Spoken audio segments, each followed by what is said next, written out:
খোলা জালি কিংবা খোলা জা পিঠা যে যেটাই বলেন না কেন খুবই মজার আসলে এই পিঠাটা। যেকোনো মাংসের সাথে সার্ভ করলে তো অসাধারণ হয় খেতে। আজকে আমি একটা ডিম দিয়ে অনেকগুলো খোলা জালি পিঠা বানিয়ে আপনাদেরকে দেখাবো। ভালো লাগলে লাইক, কমেন্ট করবেন, শেয়ার করবেন। এই যে দেখেন কত সুন্দর জালিদার পিঠাগুলা হচ্ছে। তাহলে চলুন রেসিপি দেখে নিই। প্রথমে আমি একটা বোলে হচ্ছে চালের গুঁড়া নিয়ে নিচ্ছি, শুকনা চালের গুঁড়া। আপনারা ভিজা চালের গুঁড়া দিয়েও করতে পারেন। ২ কাপ নিয়েছি চালের গুঁড়া।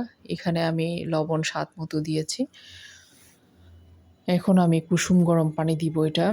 অল্প, অল্প করে কুসুম গরম পানি দিয়ে একটা ঘন ব্যাটার করব। কারণ ব্যাটারটা আমি রেস্টে রেখে দিব মিনিমাম ১ ঘন্টা। হাতে সময় থাকলে ১ ঘন্টা তারও বেশি আপনারা চাইলে রেস্টে দিতে পারেন। মোটামুটি রেস্টে দিতে হবে চালটা যাতে একটু ভিজে। শুকনা চালের গুঁড়া যেহেতু, ভিজা চালের গুঁড়া হলে আপনারা চাইলে একটু কিছু সময় রেখে তারপর বানিয়ে ফেলতে পারেন। এখন আমি হচ্ছে এটা ঢেকে রেখে দিয়েছি। ২ ঘন্টা পর আমি এসেছি। দেখেন এটা কিন্তু আরও ঘন হয়ে গিয়েছে। কারণ চালের গুঁড়াটা অনেক বেশি পানি টেনে নিয়েছে। এখন একটা ডিম দিয়ে আবার আমি নরমাল পানি দিব। এটা কিন্তু পাতলা করতে হবে এই ব্যাটারটা। যদি ঘন করেন পিঠাটা জালিদার হবে না। এটা কিন্তু যথেষ্ট পাতলা করতে হবে। ১ম পিঠাটা দিয়ে দেখবেন, যদি দেখেন যে এটা জালিদার হচ্ছে না তাহলে পানি আরও দিবেন অল্প, অল্প। আমি একটু তেল আর পানি একসাথে মিক্স করে সেটা ব্রাশ দিয়ে দিয়েছি। দেখেন এই ১ম পিঠাটা একটু ঘন বেশি হওয়াতে এটা জালিদার হয় নাই। দেখেন আমি আবার পানি দিয়ে ২য় পিঠাটা দিচ্ছি, যেখানে এগুলো কি সুন্দর জালিদার হচ্ছে।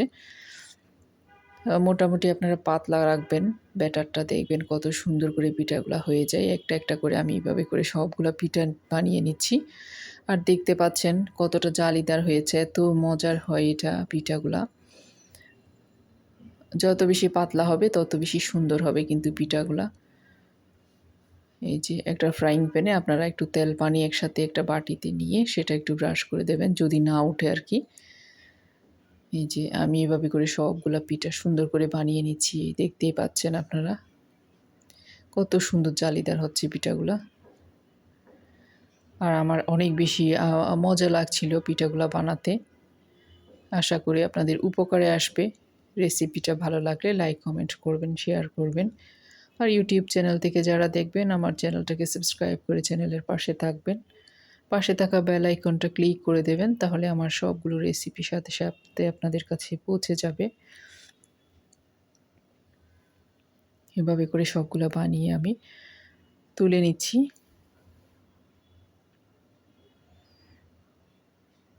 আমার গ্রুপ থেকে যারা দেখবেন গ্রুপে জয়েন করে নেবেন। আর ফেসবুক পেজ থেকে দেখলে ফলো দিয়ে দিবেন।